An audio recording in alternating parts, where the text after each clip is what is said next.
My family has been in the military almost since the beginning of this nation. My great-great-great-grandfather fought in the Civil War, was killed by a Union sniper at the Battle of Mansfield. My father was a combat officer combat soldier in World War I. He fought in France in the trenches. My brother, U.S. Army Air Corps, World War II. My special cousin, combat Marine, Korea. I served during the Vietnam era, 64 to 68 in the United States Navy. Now, I was going to be a combat Marine. I was 4F, and you notice that a lot of people my age cut, ducked, and escaped military service. They ran off to Canada. They pretended that they were in some kind of military and wouldn't show up. They did a lot of things.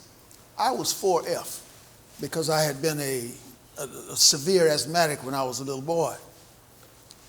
I didn't have to go. I tore up my draft card, threw it away, and went to join the Marine Corps. And it was a February day, a little chilly, and the Marine guy hadn't gotten there yet. So the Navy, I'm standing outside his office. Navy guy comes out and says, "Look, I've got hot coffee. My office is warm. Why don't you come on in?" I said, "No, I'm here to be a Marine." He said, "Well, look, you can the coffee is hot." All right. By the time I finished that cup of coffee, I walked out of there in navy blue.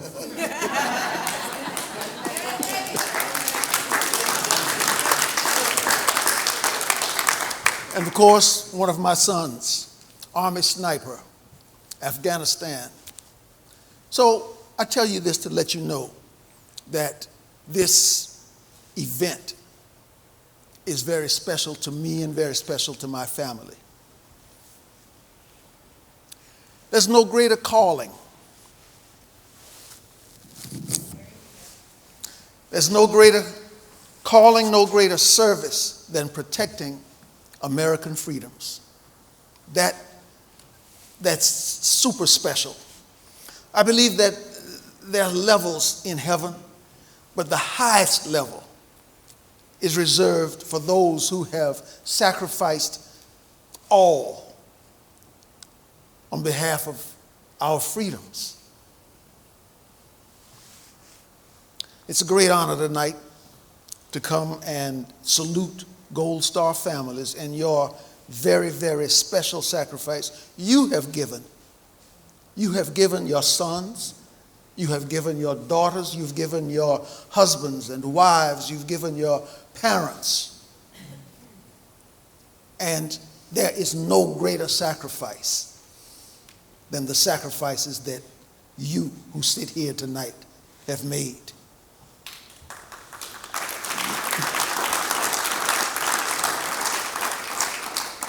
One of the most humbling experiences that I've had in my long life, as you can see, I'm not a spring chicken, I'm almost 80 years old. One of the most humbling experiences that I had was spending some days in a VA hospital during the Vietnam War and spending time with soldiers, airmen, Marines, sailors who had given so much. To be able to spend that time with those men and women was just very touching to me. And I've dedicated much of my life since then to taking care of our service folks, our veterans particularly. As when I was in the legislature, passed legislation and I will always fight until my Lord calls me home for the United States military. I came here to salute you, and so I do. Thank you, and I salute you.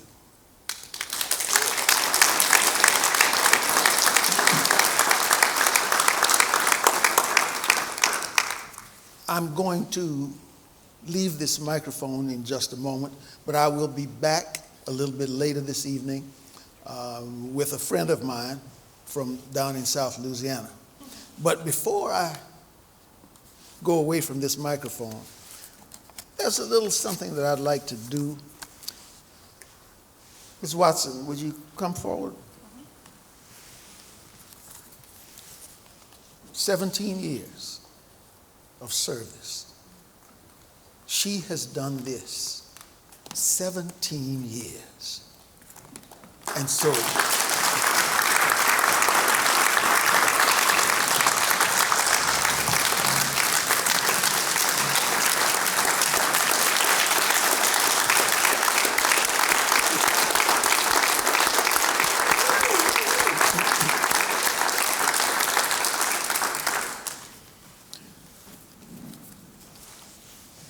we call her the Angel of North Louisiana. Please be seated. Randy would. You don't get a lot of thanks, but this is just a little thanks from me. Trappies. Yeah. Traps. Traps.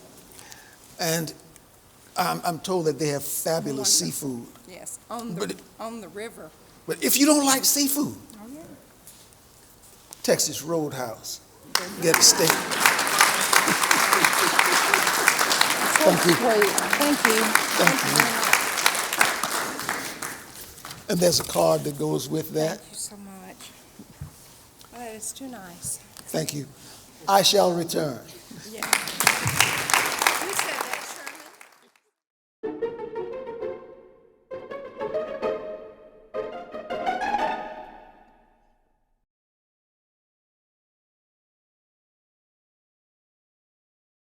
They want to figure out, when he about 5 years old, they want to figure out what he going to do when he grow up. So they think about that, they think about it, so they decide they're going to set up a test. So they clean off the coffee table in the living room. One end, they put a $10 bill.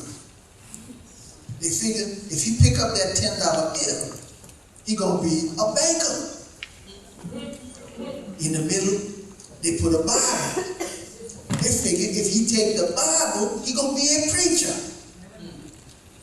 On the other end, they put a little shot glass and a little sip of whiskey in that. They figure if he do that, he ain't gonna be too much. So they call him and they tell him to go wait in the living room for him. They're gonna come see him in a little while. So he walked in there, and his mom and daddy, they in the back, they watching. They watching to see what he gonna do. He walk over to that coffee table. He pick up that $10 bill.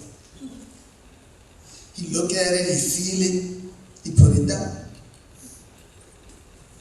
He look at that Bible, he pick up that Bible, he open it up, he thumb through a few pages, look at that.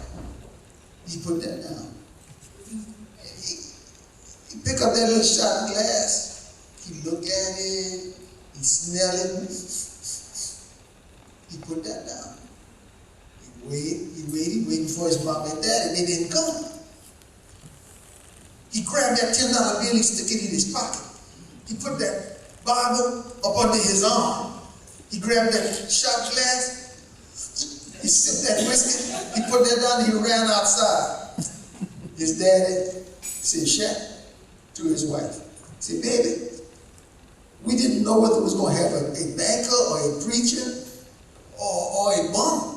But I know what he's going to be now. What we got is a Louisiana politician."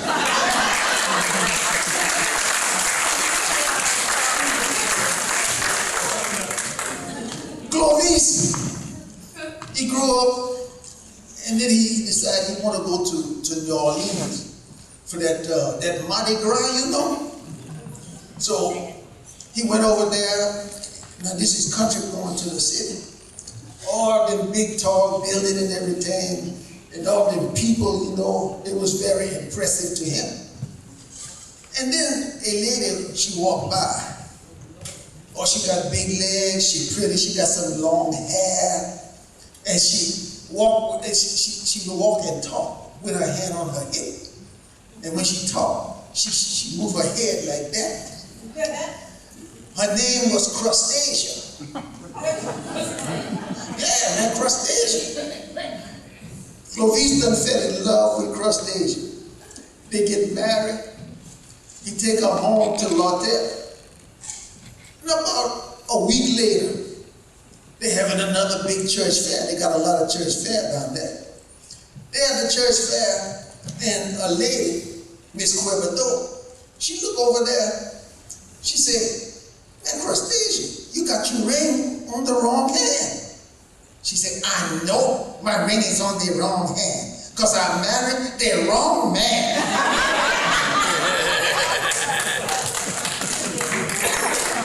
Yeah. Well, they've been married for about 30 years. And so they decided they're going to go back to New Orleans, to the same place where they had their honeymoon. So the big hotel overlooked the Mississippi River, you know. The moon was sparkling on the water like diamond. It was romantic. They're sitting up there, they sip a little champagne. Oh, they were having some fun. And so Crustasia, she said to Clovis, "Man, Clovis, tonight we're going to do the same thing we did 30 years ago." "Oh, man, yeah. You remember, first you put your arm around me and you hold me real tight. Or he put her in a bear hug there and he squeezed her. And then, you remember, you kissed me right on the mouth." Oh, Clovis pucker up him and give it a big kiss. And then, you remember what you did. You bite me right here on the neck. He jumped up, he started running. She said, Clovis, where you going? Come back here." He said, "Man, I'm going to the bathroom to get my teeth."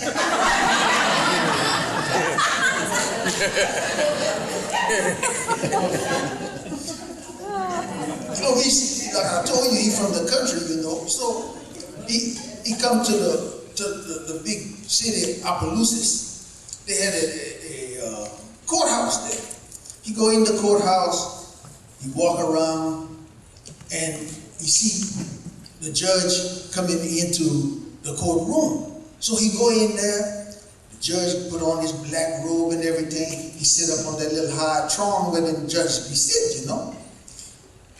And the judge, he lean over, he got a police officer in there to help him keep order. He leaned over, he said, "Oh, man, we got a rough-looking bunch today, eh?" The bailiff looked at the judge, he said, "Judge, we didn't bring the prisoners in yet. That's the lawyers."